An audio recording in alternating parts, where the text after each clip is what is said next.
All right, hello everyone and welcome to the MakerDAO Scientific and Risk Meeting. I believe we're on number 149 here. My name's Peyton, I go by Pros11 online, joined here by a bunch of other MakerDAO facilitators and people generally interested in the protocol. This is our weekly meeting to go over all things Maker, give updates and talk about things as they relate to governance and risk within the system. So take care of a few housekeeping matters before we dive in. Most importantly, this is meant to be kind of a open meeting. So if you have questions, things you want to ask any of the presenters, please do speak up. If you're not comfortable hopping on the mic or unable to for any reason, feel free to shoot a question out in chat and we will see if we can read it off for you when we get the chance. We do have a loose agenda to follow here with some speakers and updates to give. So we'll mostly be following that. And at the end, we should have some time for some more general discussion. So if you do have something that doesn't pertain to what you're hearing about, hold on to it and we'll circle back to it towards the end of the meeting. I think that takes care of the general housekeeping stuff. I guess this week I will be presenting the GovAlpha update, which I conveniently forgot to grab the link for. So one moment here so I can post that in chat.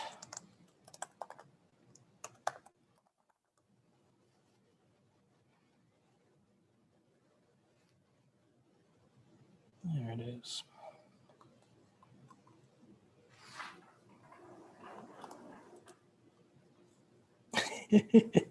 Stressful in the passenger seat long. Yeah, curious how roughly I'm going to drive it, right? But anyway, without further ado, update for the GovAlpha core unit.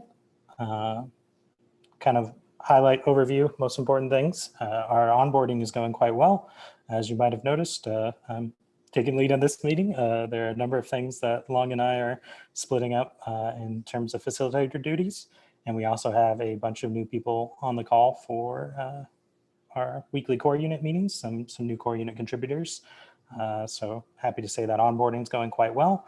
And we're appreciating the increased participation here in our core unit. There is a new version of the MIPs portal, so that's live. Check that out. Thanks to DSpot and Pablo at Bloompa for all your work there. And yeah, it's a bit more responsive in terms of scrolling down. There's a cool collapse for sub-proposals. We think in general just makes it a lot easier to navigate and use. And the other major highlight from this past week is our quarterly review is up. So basically, Long for Wisdom wrote out a review of how the first quarter of us as a core unit went, taking into account our budget, our objectives, and everything we set out to accomplish and what we were actually able to do. So do take a look at that. There's a few other fun things you can read about on the update. I don't think I'll go into too much detail there.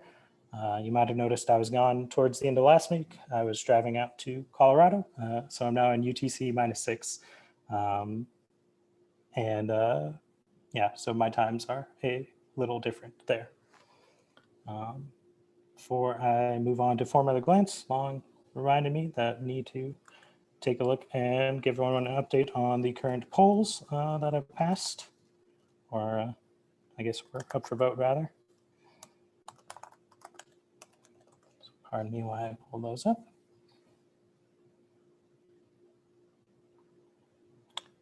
Currently, we just have one poll that is live, and that is the community greenlight poll on 0x BTC, the 0x Bitcoin neutral mineable token. That has about 11 days left on it, so do make sure you go and vote there if you haven't already. Only other thing to bring up is that the executive from last week still hasn't passed, so if you haven't got a chance to vote on that, please do consider that. We're currently sitting about 37,000 MKR, so still a decent chunk away from passing. Awesome. This week we had Pablo write our form at a glance update, but I believe Sevix is looking to give it. If you're ready, Sevix, I'll kick it over to you. Thanks, Python. Hey, everyone. I'll be doing the forum at a glance this week. I'm Sevix. You can check the link in the chat right now so we can follow the 3-point summary. The first point are rate changes, July core unit budgets, and PSM DC IAM. There's an ongoing executive vote to decide the core unit budget distributions, which are totaling 2.5 million DAI, the stability fee decreases, and the activation of PSM DC IAM for USDZ. Next point is the response to a Chainlink God accusation. A viral tweet posted by a member of Chainlink community suggested that MakerDAO is doing filthy business with oracles. Thanks to Nikonko for setting the record straight on that one. And the last point would be smooth sailing all around. PEG's looking extremely good, and you can see a chart right there. We can jump to announcements. Maker governance review for June. Artem Gordon et al. Present the Maker governance review for June. AS bring us the real world financial report for June. And Long for Wisdom publishes the GovAlpha quarterly review for the second quarter. We also have 3 active discussions this week. The first one is alternative MKR compensation guidelines. Long for Wisdom and AS propose an alternative domain-tied approach to MKR vesting, and thus MIPs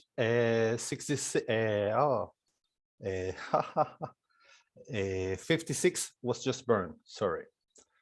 The next active discussion is MakerDAO hiring proposal, mixed opinion on how MakerDAO should handle job compensations, sparked of a richly ramified discussions. And the last one is suggestions for deciding which charities to fund.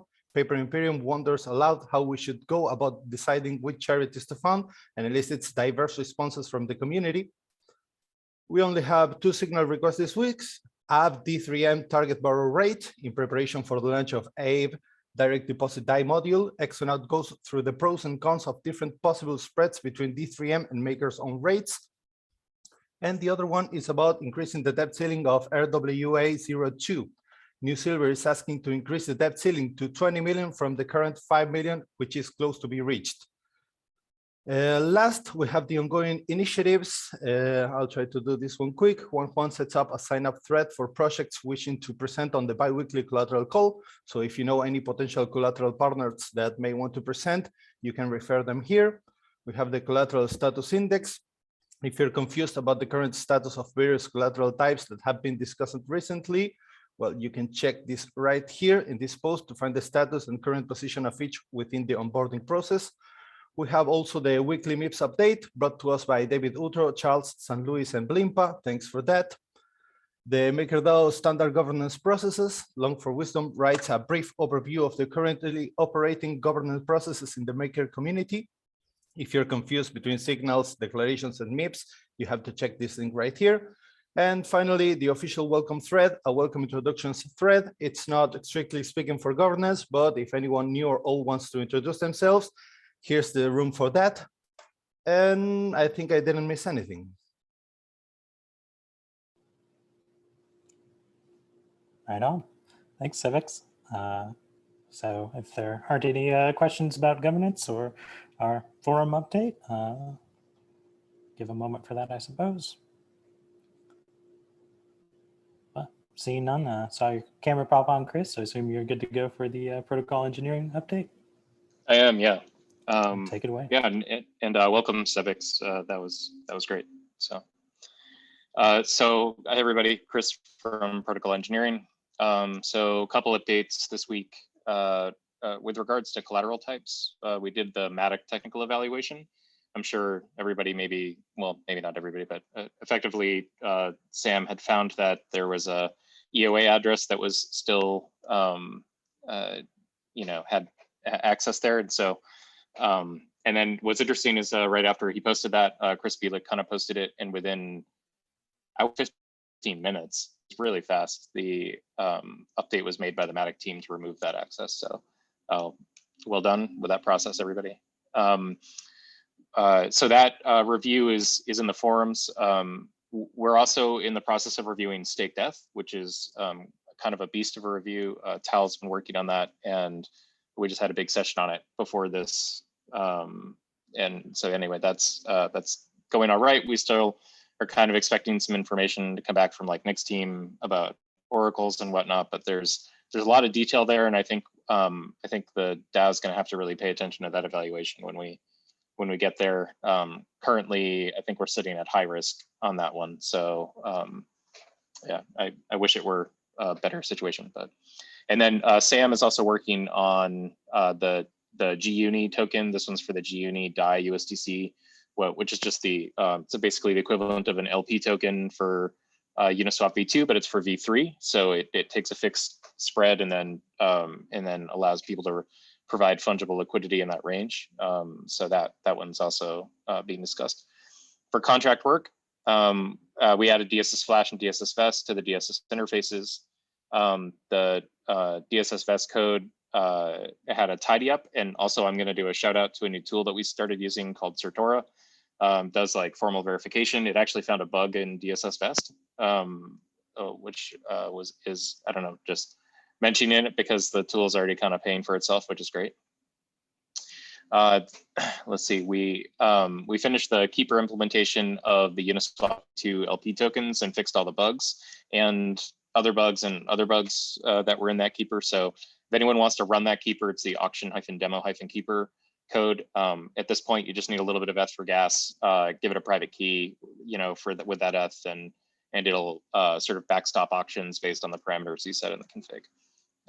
But it seems to be working pretty well. In fact, one of the LP tokens had an auction this morning, and that Keeper went off and serviced it. So it's looking good. And so then, yeah, crop join, we just got some enhancements to support the UI functionality for that because it requires UI changes. And also there's background work happening on a Clipper Kali implementation. This is for the auction Keeper again, but for Sushi Join. So when we're ready to add the Sushi Join token, we'll also have all of the code we need to service those auctions. In review, we've got the L2 DAI Certora spec. So this is, again, formal verification on layer 2 DAI's contract. And we're just generally discussing institutional / permission halts, exactly what those might look like, and the types of parameters we can set. So there's a lot of discussion in the mandated actors calls about that.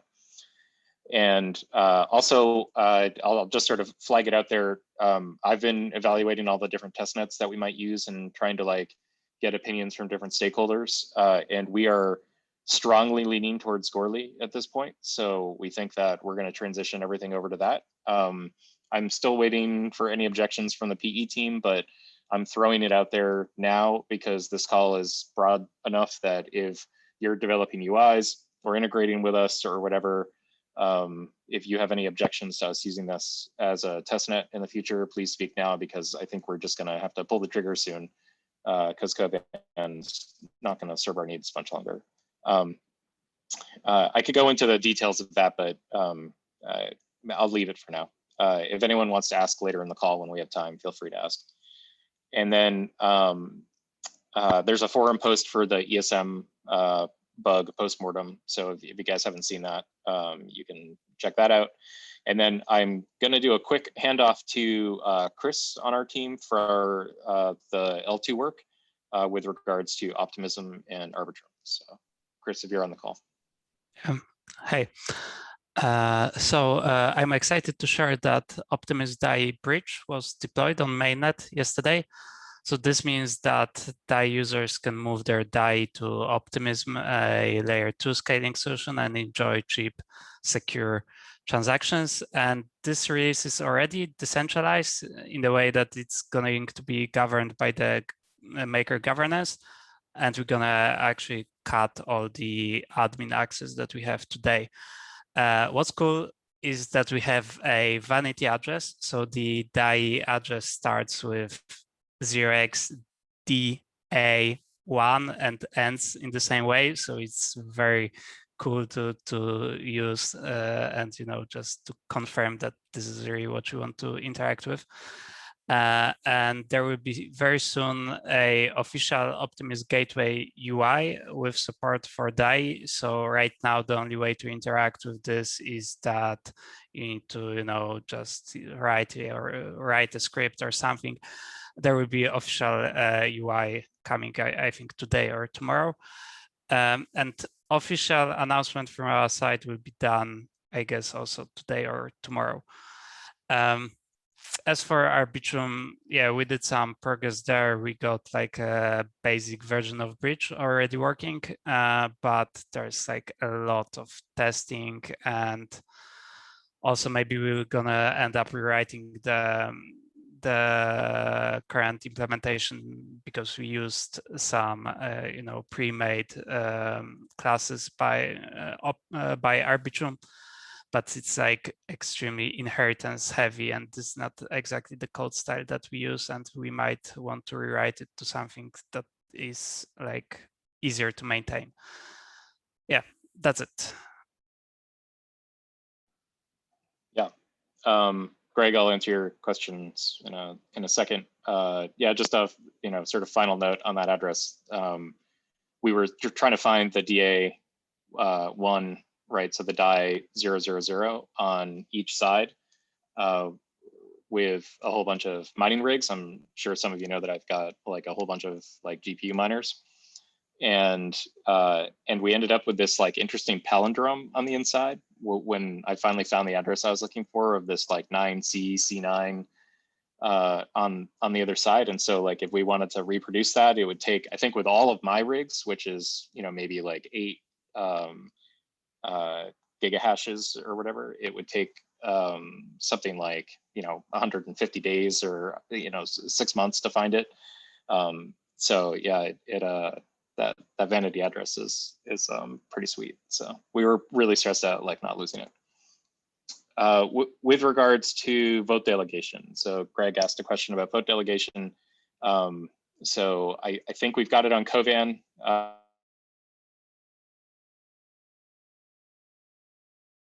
Working on that. Are there any other questions for? Oh, hey, look at that. You just got Starlinked. It's on the vote delegation is on Kovan and mainnet, by the way. Okay. Yeah, so that's what I was saying when I was off in the ether. So are there any questions to PE?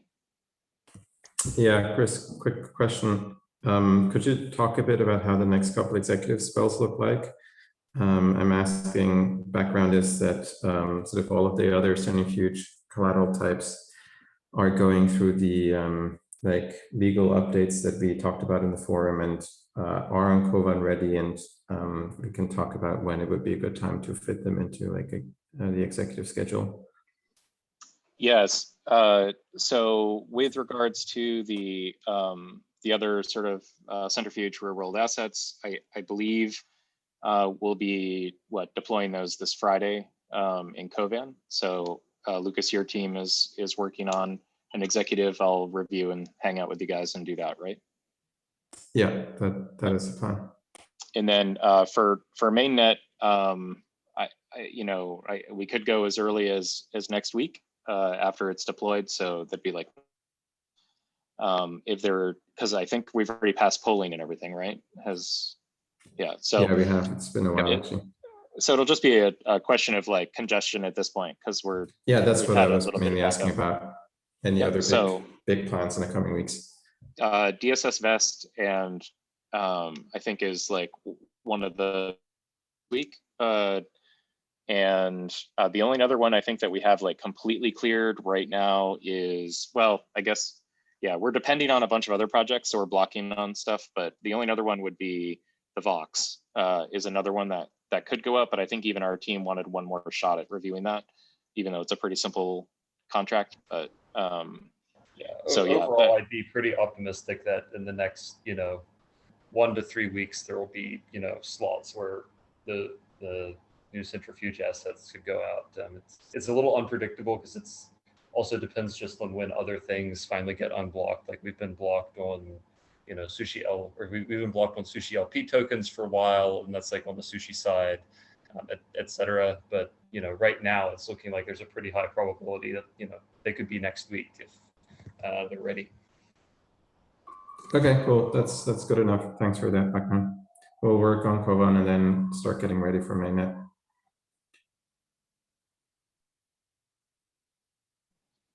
All right, that's it for me. All right. Thank you for that update, everyone. And looks like we got Nick next with the Oracle's Coordinator. Hey. So last week was eventful, right? So on Friday we had some accusations flying on Twitter that we were selling kind of prioritized access to price data, which was completely untrue. And normally we kind of ignore that kind of stuff, but this one in particular, right? Well, one, it got a crazy amount of traction, and two, the claims were quite aggressive, right? Like it's one thing to say that, you know, our network was kind of closed, and it's another to say that we were intentionally, you know, profiting off of this kind of scenario. And the latter is completely untrue. You know, we've never done that in the past. We don't do it today. We don't intend to do it in the future. But kind of on a positive note, this week we have started to ship the libp2p integration to the production Oracle network. So this is a culmination of like many months of work. And I think, you know, we even originally theorized kind of about this like over a year ago at this point.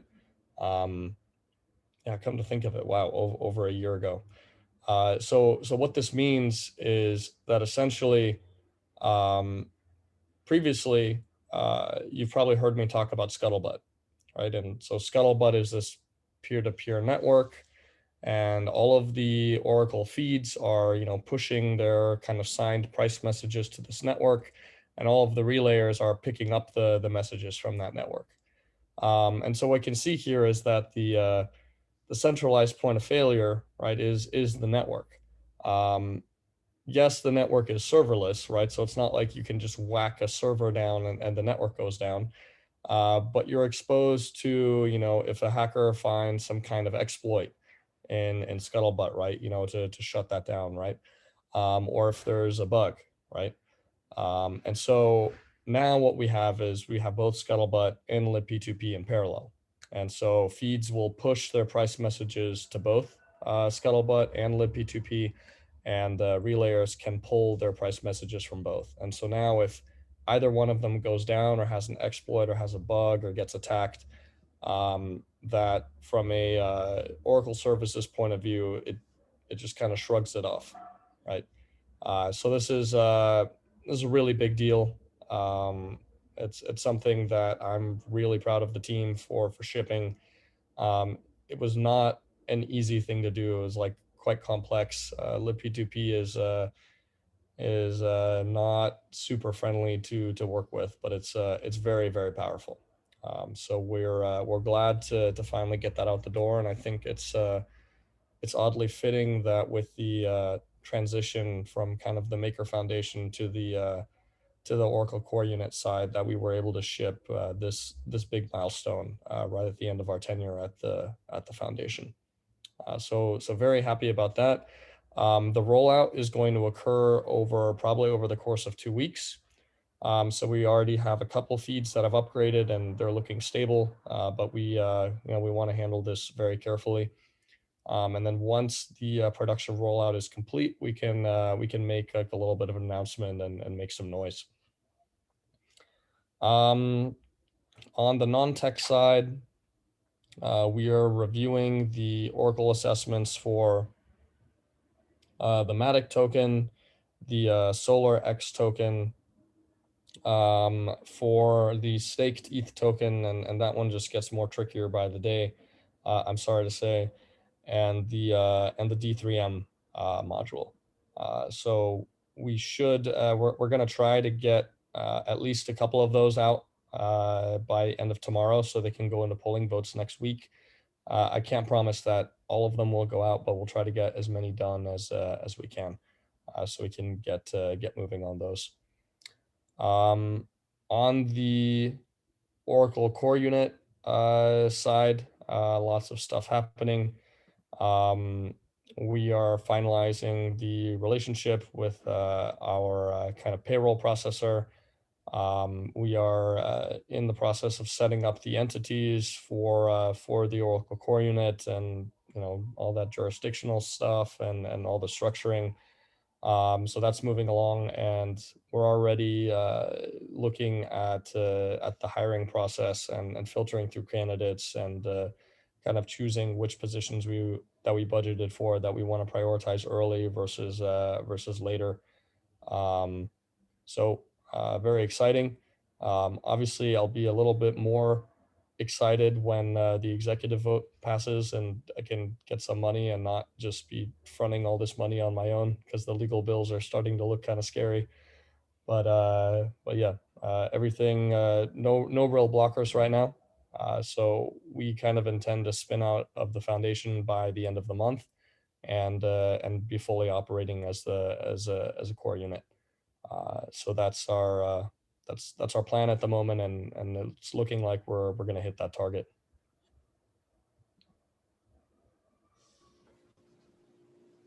Awesome. Any questions for Nick or the Oracle core unit? So I had a quick question, which is maybe too technical, but maybe Nick can answer it briefly. So when you have like the dual networks up for like the Oracle network, right? So you have Scuttlebutt and the P2P working on like side by side. How do the oracles or the relayers, I guess, determine like precedence between them, right? Like if one is like broken or publishes something that's wrong, like how do the relays decide which one is the source of truth, I guess? So in the config, you can prioritize one over the other. I believe the default behavior is that you just pull it from that you pull it from both. I would say so here's kind of the strategy that you can do. You can pull it from both and then say the timestamp of this one is newer than the other one, right? Because the relayers are not supposed to be like opinionated on, what is a good message or what is a bad message, right? It's just supposed to be opinionated on, is this the most recent one? Because you don't want to use a stale type of message. Yep. Okay, I think that makes sense. Cool. So it's mainly if, I guess, one breaks and stops posting messages, then like this the sort of contingency we get, right? Rather than if one of them starts publishing bad messages. Yep. Cool. Okay, thanks. Any other questions at the moment? Well, feel free to post something in the sidebar if you think of it. We can always circle back later. Looks like up next we'll have the risk core unit. I don't know, Pramosh said his connection may not be the best. I don't know if you're here, Pramosh. Yeah, should be okay, I hope. Yeah, so as mentioned last week, most of our team is currently pretty much focused on D3M risk assessment. And we have pretty much finished it. Basically, the assessment with proposed parameters is finalized, is in the internal review now. We're still discussing what kind of D3M depth ceiling should be suggested by us in the midterm, because we'll propose a smaller depth ceiling at launch in order to, of course, test the module. And then in the midterm, we'll probably suggest to limit our exposure to, so makers' exposure to Aave in some relation to either share of DAI deposits at Aave or as a share of unutilized DAI borrow market. And then regarding the target borrow rate, that's also one of the parameters that this module needs. I believe Sam already made a post on this topic. Basically, we have this competitive risk angle that Sam made a signal request on, and yeah, governance feedback is required to see how much we want Aave to be competitive versus Maker. But then there's also this credit risk angle in terms of how much does Maker want to be compensated by the risks taken when being directly exposed to Aave. So yeah, we'll have all of this described in our pretty extensive risk assessment report, and of course, any feedback by the community will be appreciated. And then there's also a lot of stuff going on in regards to institutional vaults. We are actually preparing a post together with protocol engineering team at Growth. We prepared some ideas how such vaults could be implemented, and the part that I personally like a lot lately is the idea of introducing an origination fee. Why this might be interesting product or offering, especially from our side, is because origination fee somehow ensures that larger borrowers who would borrow and pay this kind of origination fee would likely have this credit line open with Maker for a longer term. And this is because origination fees is paid in advance rather than being accrued in time. And this also has some positive benefits. One is on our surplus buffer, which would accumulate these fees instantly. But I believe it might also have some positive effects on DIPAC, or should I say on USDC backing, because the borrowers who are committing to borrow for a longer term, because they would pay this origination fee, they're probably less likely to farm with the borrowed assets, but they would more likely sell DAI on the market. So in some way, it may attract more organic borrowers, hopefully. And yeah, that's pretty much it. Apart from regular risk monitoring work, continued improvement of risk dashboards, we also need to make some plans regarding future collateral risk assessments, because we covered quite a lot of them recently, and I believe there's a pretty large backlog now of assets that are in final stages to be onboarded, from Sushi LPs to Matic to StakeD.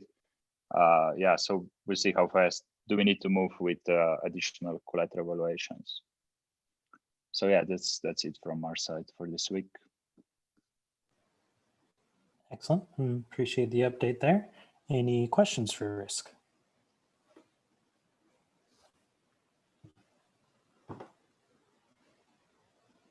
Always terrible with the silence waiting around, but maybe you get used to it. So seeing none, I'll kick it over to Seb and the Real World Finance Core Unit. Yeah, thanks. So for this week, we have made our monthly audit with New Silver. It was dedicated on the cash flows. Nothing much to report, but that delayed a bit the real world asset report because we have to wait on the accounting on the New Silver side. But there is nothing much to disclose. It should be out tomorrow. So New Silver asks for a debt ceiling increase to 20 million. This was approved by the community pool and will be on the governance poll next week. If everything is good and protocol engineering is fine with that, as I said earlier, all the debt ceiling and all the new centrifuge assets could be on the next executive on next Friday.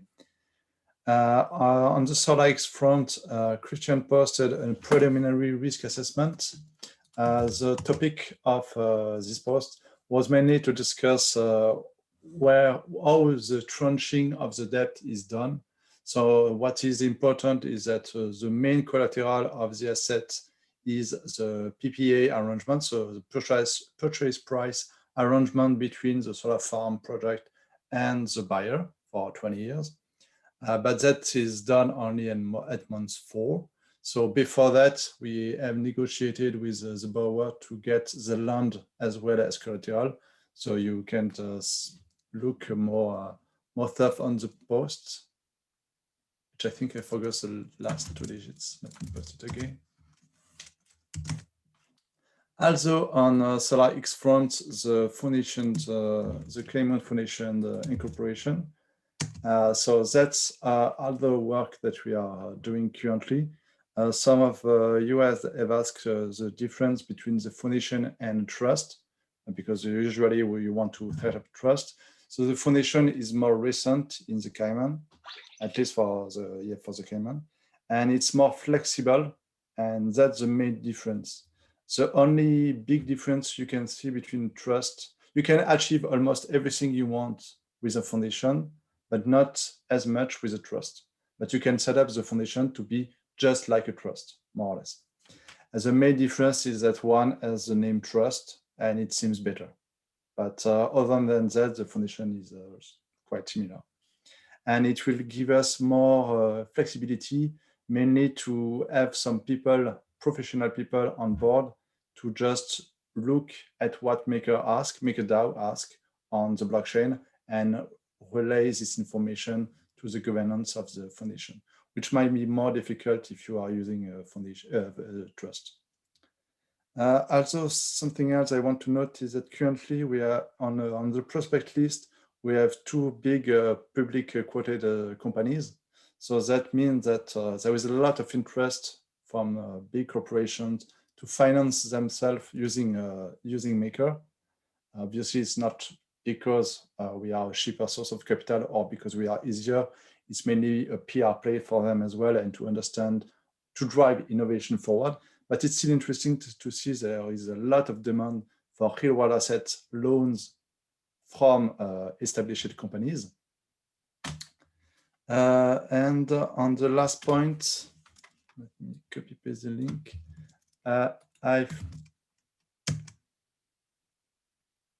I published a post just before the call on the Basel bank regulation, and because so Basel, the BIS, the Bank of International Statement, issues a Basel regulation, which we are at Basel 3 or 4, I don't remember. And that there is mainly a point about what capital should banks have compared to other assets they have in their balance sheet. And it's super important because what I saw is that it seems that if a bank owns some USDC, they need almost no capital. It's free for them, it's just like cash. But if they own DAI, it's a riskier asset on earth for them. It's 3 times more costly to own DAI than to own MicroStrategy share or Netflix share or whatever public company shares. It's 2 times more risky than having equities from a startup. And same goes to Maker token and Ethereum and Bitcoin. So it's quite well, it's not good for us, because if we are at least 12 times more costlier than USDC for banks, then we'll probably not likely to be using DAI going forward. So it's a call for a comment paper. So maybe we should find a way to reply to put some comments to the BIS and see what can be done in this area. I don't know which core you need to do that. So if you have any idea, feel free to respond on the post. And that, I think, is about it. So if you have any questions regarding real world finance, now is the time.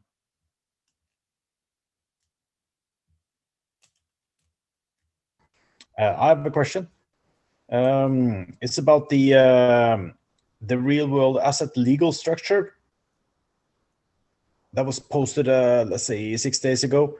Yeah.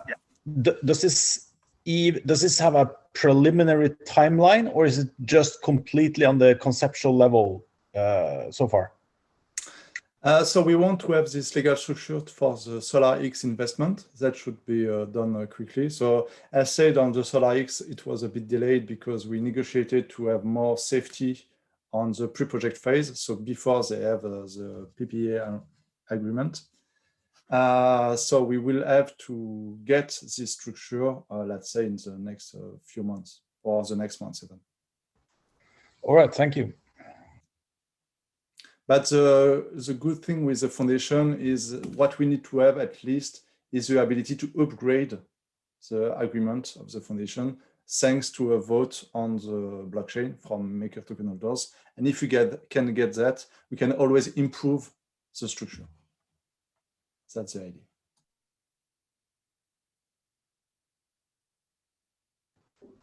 Okay, thanks.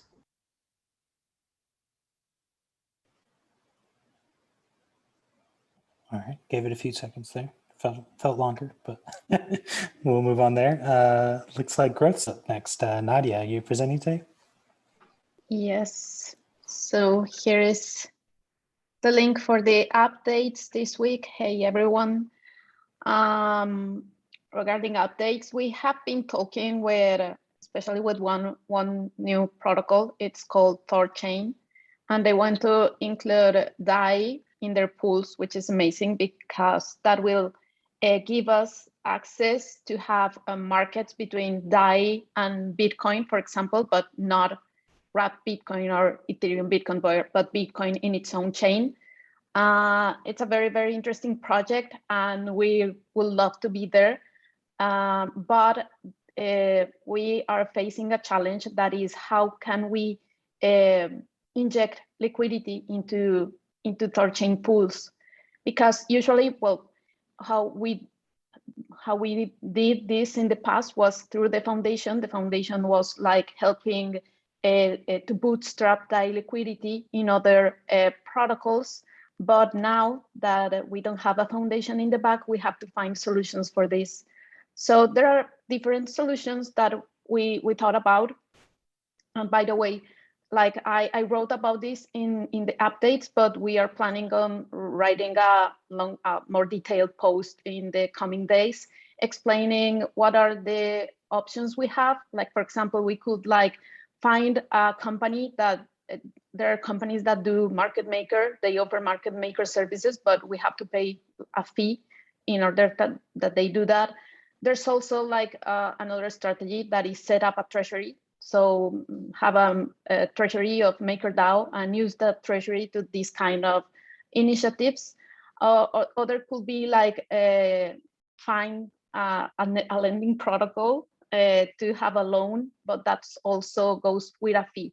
The problem about providing liquidity is that it could be like beneficial for us from an economical point of view, because usually these pools generate fees, and at the beginning they also have like these liquidity mining opportunities. So it could be a profitable opportunity for Maker in the case we provide this liquidity directly from MakerDAO treasury, but also it has a lot of risk associated to the impermanent loss, because if the pair is with another token that is not a stable coin, we have the risk of impermanent loss in there, and also the risk associated to the protocol itself.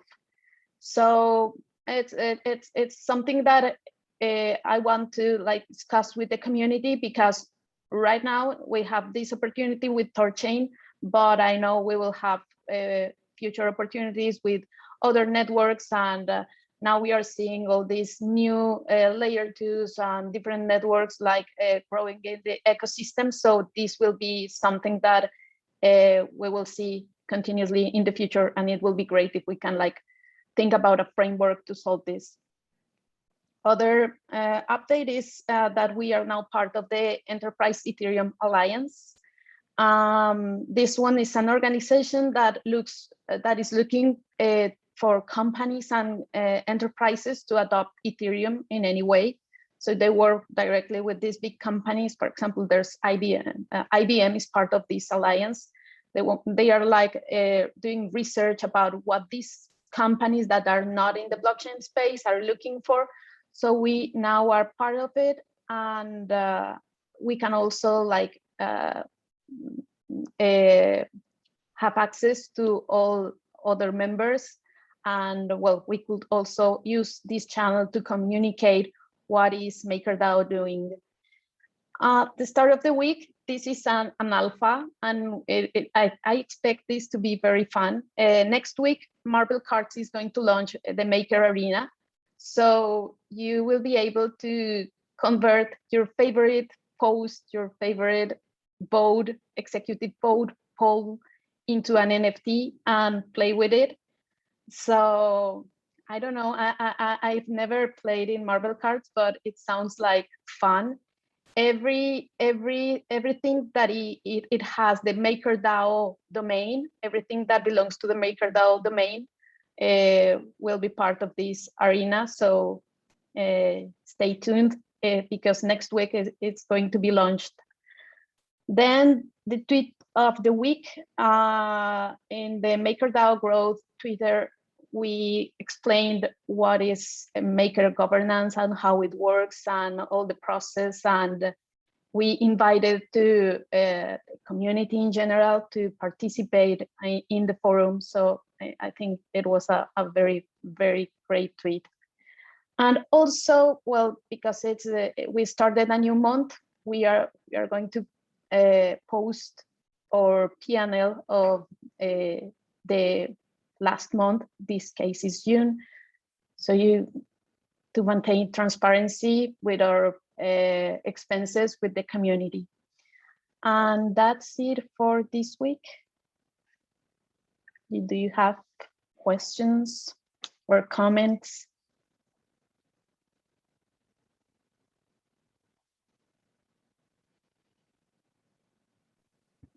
I guess I have a brief one. I guess on the topic of like the PSMs and the other stablecoin issues, has there been any progress with there or anything? I obviously understand you can't talk about it too much necessarily, but yeah. Yes, but a slow one. We have a call with Paxos on Friday, tomorrow. So we will be posting in the forum an update about what is happening with Paxos, Binance, and Gemini.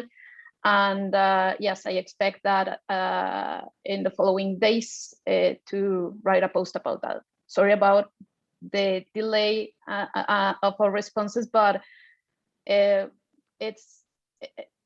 we depend on the answer from the counterparty, so it's not as quick as we would like to. Yeah, for sure. Yeah. No, I didn't mean to say it should have been sooner or anything. I was just curious how it's going. Thank you. Awesome. Not seeing anything else. Looks like sustainable ecosystem scaling is up next. I believe Juan is presenting. Hi, everyone. Yeah, my name is Juan from Sustainable Ecosystem Scaling Core Unit, and I'll give you a brief update on what we've been up to. The first one, we are actually almost the whole team is all together in Portugal. We're doing an offsite, speaking about strategy, OKRs, branding, the roadmap and whatnot. We've been working a lot and actually looking forward to make public a lot of the things that we've been cooking, because I'm quite impressed by the quality. So really happy with that. The next item is that we actually decided to postpone the potential budget modification. We will postpone it until the next cycle. Yeah, mainly a matter of time, bandwidth, and changing it once compared to having to change it again over and over as the project evolves. Last week we had Lenka presenting Project X-Ray. So if you're interested, buy it. The video is already in the SES public drive. And tomorrow we'll actually be presenting takeaways from the offsite. So at 2:30 UTC, join us. On the other news, we're looking forward to collaborating with the Growth Core Unit for EFCC in Paris.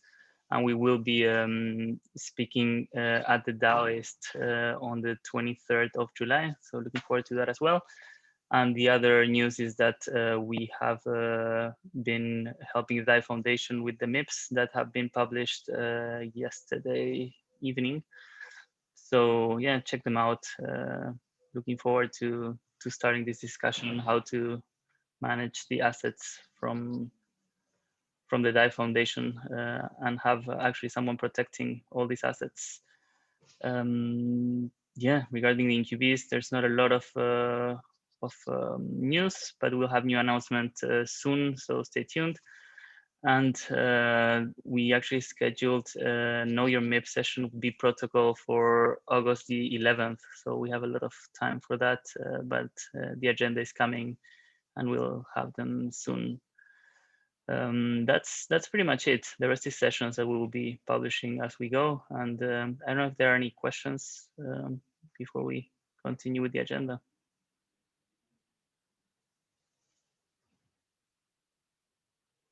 All right, thank you. Thanks for the update. Jealous of everybody getting together. Looks like a fun time. Looks like next we have content projection. Seth, are you presenting today?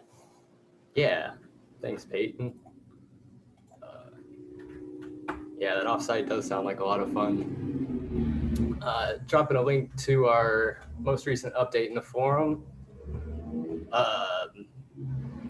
I'm going to mention a few things. Links to everything should be in the forum post. the art contest is live.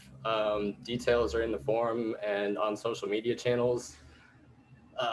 Yeah, please submit your art to help MakerDAO decide between the dragon and capybara as a mascot. And you get to win some dye and swag for doing so. So send your submissions to mascot.makerdao.com. That'll be running until the end of July. We're really excited to welcome Kat Obermeyer to the team and back to MakerDAO. Most of you are probably familiar with her work. Kat was involved in doing a lot of the original design work for MakerDAO and was responsible for helping to set up MakerChat. She'll be helping us out with design community management. So I'm really excited there. Unfortunately, the writer that we had slated to join the team this week had a personal issue come up and will not be able to join the team. So we are looking for another writer again. There were a few candidates that we spoke with before that we'll be circling back with. But if anyone knows any good writers that they would like to see working in the DAO, please feel free to send them our way. Our next budget should be moved to formal submission. Our initial budget runs through July, so this will cover the team August, September, and October. And that also includes a month's buffer for the team, just in case there's ever a hiccup in the budget distribution, so we can continue to get all the team members paid. I believe the vote for that will be going up in the next few days. Other than that, our focus, the team's focus for the last couple of weeks has largely been on video production. We've done an informal audit of the video work that the top projects are doing. And while there's a lot of basic how-to type of content, the production quality is relatively low compared to what we're planning on putting out. So we see this as a good opportunity to set ourselves apart.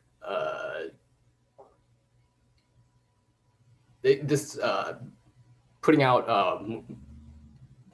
videos with a higher level of quality gives us a significant advantage with regard to search algorithms. YouTube's popularly recognized in marketing as the world's second largest search engine. So we see this as a really good opportunity to create content that will help people who are generally interested in, kind of steer people who are generally interested in crypto to be a little more interested in MakerDAO. So yeah, our focus there's, for the time being, is on governance and tech related content. We've started reaching out to some of the core units to sync on that, and we'll continue to reach out in the next couple of weeks on that.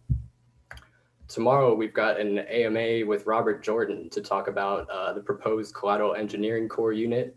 As I understand it, Robert was involved in creating the original collateral onboarding process.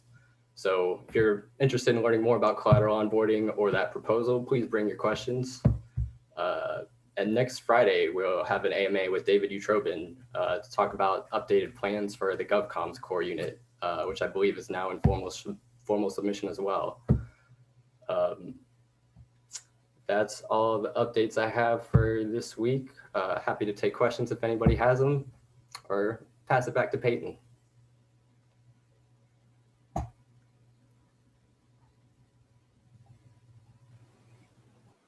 All right. Given the standard count there, thanks for the update, Seth. Next, we're going to have David share his screen for the MIPS update here. Yeah. All right, yeah, I knew I was muted. Yeah, indeed it is I. Hey everybody, welcome to the weekly MIPS update. And this week we are continuing to innovate and make this update a little bit better for y'all, and we are combining it with the monthly submission review. So this is going to be a little bit of a dual update between me and Peyton. All right, so let's get into it. So yeah, July is here. Just a kind reminder that there is a new monthly cycle process. So we no longer have our bundled, we no longer have the inclusion votes, the bundled governance polls, and then the bundled executive votes of the past. Now all the MIPS subproposals, MIPS sets, they go through individual 2-week ratification polls. And so as you can see, this month, those are going to run from July 12th through to the 26th. And so here we are today on the 8th, and we're going to do a bit of a submission review because we just concluded formal submissions for the month of July. So I'm going to pass it off to Peyton, and I will, I will be controlling these slides in the background dutifully. Excellent. Yeah, as David mentioned, kind of the governance facilitator's job to do the submission review, make sure things are all set to go in to be voted on, and rather than having the MIPS editor run through everything and then the governance facilitator go, yep, that's what I got too. We're going to try to combine them and have me talk a little more. So without further ado, here we go. First sets are going to be the core unit proposals. So up first we have the collateral engineering services. As mentioned, there is an AMA on this tomorrow, in case you wanted to learn more about those. Those will be going up for a vote, as well as the Amazix marketing core unit proposal. They also had a, I guess, know your MIP type call. So if you want to learn a little bit more about them, I suggest checking that out. Then a couple more groups, governance communications, that's David's group, who, as mentioned, will be having one the following week, right? Yeah, for their core unit proposals. This coming Friday, or actually, yeah, sorry, week next from Friday. tomorrow. Yeah, there we go. Between the two of us, we'll get there. And as well as the strategic Marcoms core unit MIP set. They also had a recent call to kind of give update for what they had changed from their previous proposal. So do check out the MakerDAO YouTube channel for all those, because those core unit MIP sets are going in to be voted on. We do have a few kind of independent MIPs as well as sub-proposals that will be included going up to vote on Monday. First one is the Special Purpose Fund. I believe that Amy is the author of that. So pretty cool there. Fund for fulfilling a narrow, specific, or temporary objective where funds are locked in escrow, released by a minimum of 2/3 of community mandated signers. So kind of a way to do funding without core units necessarily being involved. And we also have MIP 52, which is the dispute resolution MIP put together by Greg, GTIP on the forum, detailing a process for settling disputes within the organization. There's like a standard process that utilizes the monthly cycle, as well as an urgent process where you can burn some MKR in order to get a resolution addressed sooner. And then finally, there are 2 budget proposals that will be included in the monthly cycle. First one is the update to the growth core units budget. So you can take a look into that on the forum, see why they're asking for the changes they can. And as Seth just mentioned in his update, the other one is going to be for the content production core unit, basically asking for a slightly different budget based on their new members and their new goals going forward for the next quarter. And I believe that is all for our formal submissions. So like I said, facilitator checks off. Those will all be going in on Monday. So take a look for them on the voting portal. Hopefully that wasn't too painful, David. Right on. No, that was more than I could ask for. Thank you. Yeah, and so just to kind of continue on with the MIPS update, I'm just going to cover what I saw this month as new in RFC. And actually, there's 2 brand new core units in RFC. I think, so I'm going to go bottom up. So first, we saw Paper Imperium, as I found that his name is Chris Cameron, put up the Maker Portfolio core unit last week. This is really cool. I believe he also may have already started on getting the community to learn more about it and talk more about it, but I saw a lot of great discussion in the forum threads. So yeah, the Maker Portfolio core unit, it's proposed to build a portfolio of publicly traded real-world financial assets that the Maker protocol can be exposed to. And this core unit is meant to be kind of like a middle person in that process, from my understanding, but don't take my word for it. Read it in the forums. And then, yeah, the second core unit, which was actually just posted either this morning or last night by Maker Foundation, formerly, I think, formerly. I don't know if you're still at the foundation, Soren, but formerly the foundation, Soren Peter Nielsen, posted up that MIP set. So the DIE Foundation core unit is proposed to be the vehicle that enables that practical implementation of the actual DIE Foundation, which has been created to safeguard the assets that can't be decentralized in MakerDAO, like trademarks and all that good stuff. So really looking forward to seeing both of these go through the process. And yeah, that's about it for this week's update. It's a pretty short one, so feel free to ask questions if you have any. Thanks.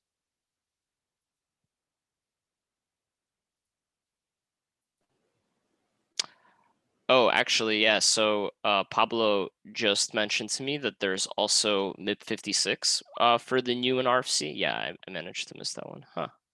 I think it might be missing from the proper section in the forum. But either way, MIP 56 is posted by Ace, who is a member of the working group that was working on MKR compensation packages. So if you guys can all remember, Planet X had posted one initially and withdrew it. And so this is, I guess, another attempt by members of that group to put up a similar proposal. So definitely check that out. That's also brand new in the forums.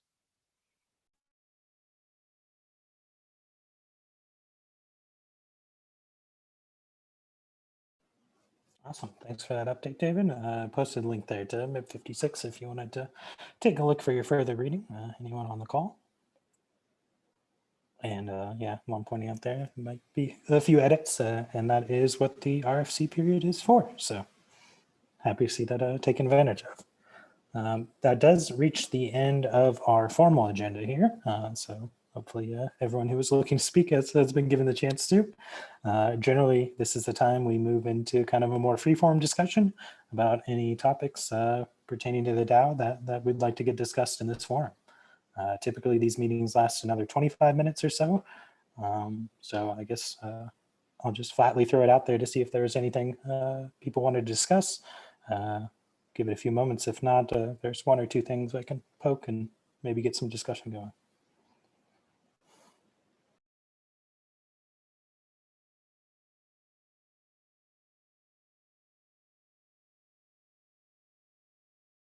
There is one matter I'd like to bring up, but I would like to hold off until we're in the unrecorded section of the call. Sounds good. Happy to accommodate there.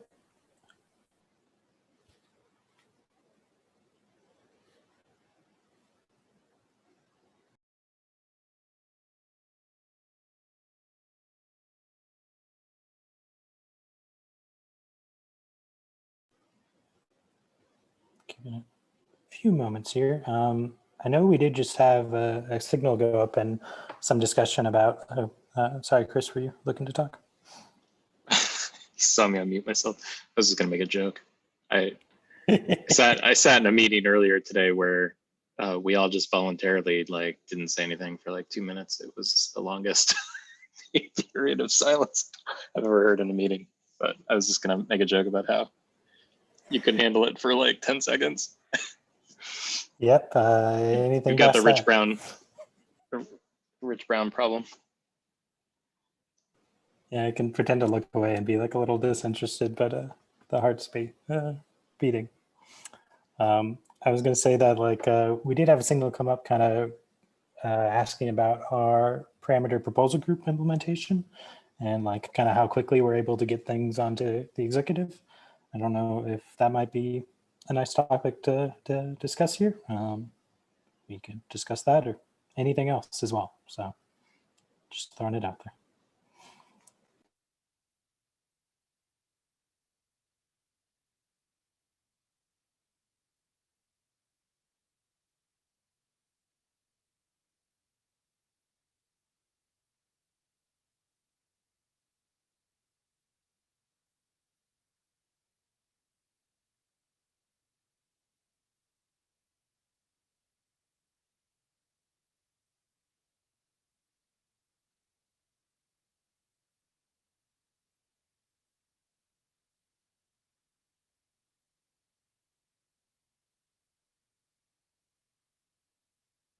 All right, I feel like I have to put play nervous visually.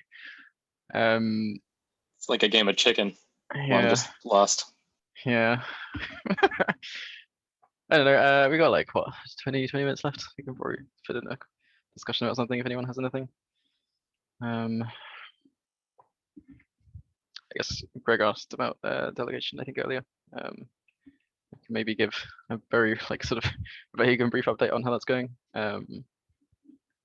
Yeah, like as far as I'm aware, UI is still sort of like on track.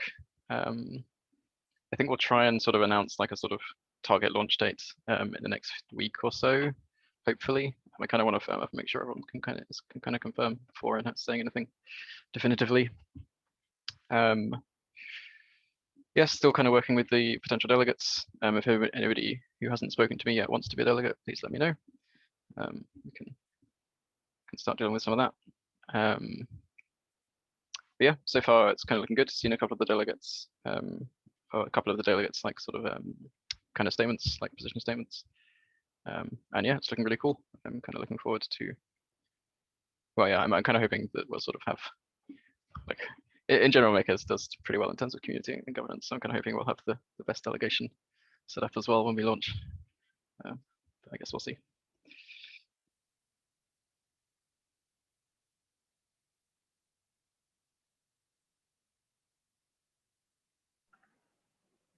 Chris, do we have the link to the Die Bridge? Anyone wants to play with it?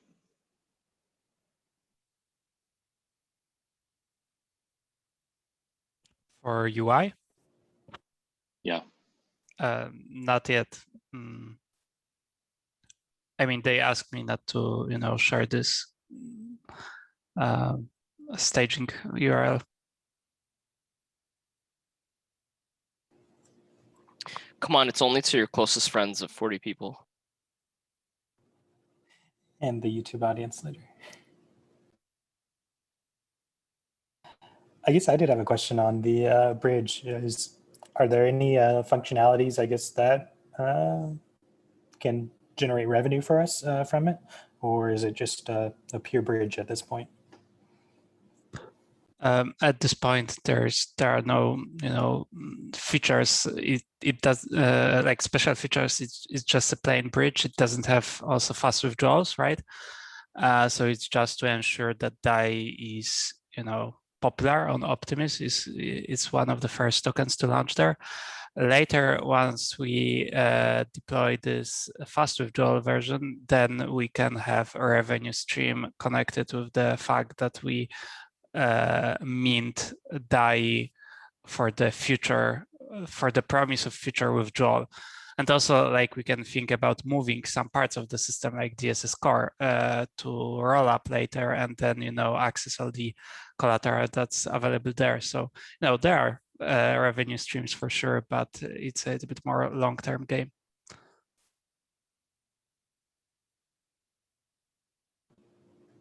Awesome. Well, definitely looking forward to seeing that UI when it drops.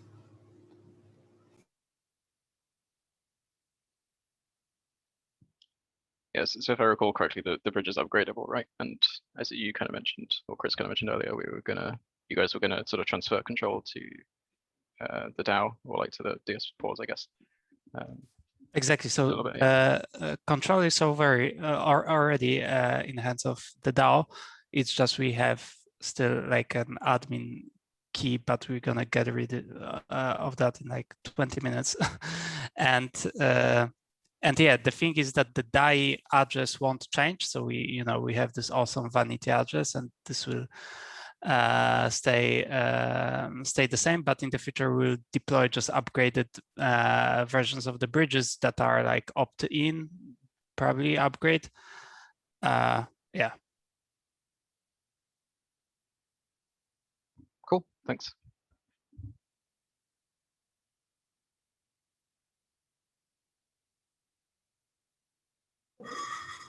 Well, I will of course defer to others' wisdom in this area, but I'm tempted to kind of close out the recorded portion here and hear what Matt has to say. Is there anything else people wanted to get addressed or any objections to doing so?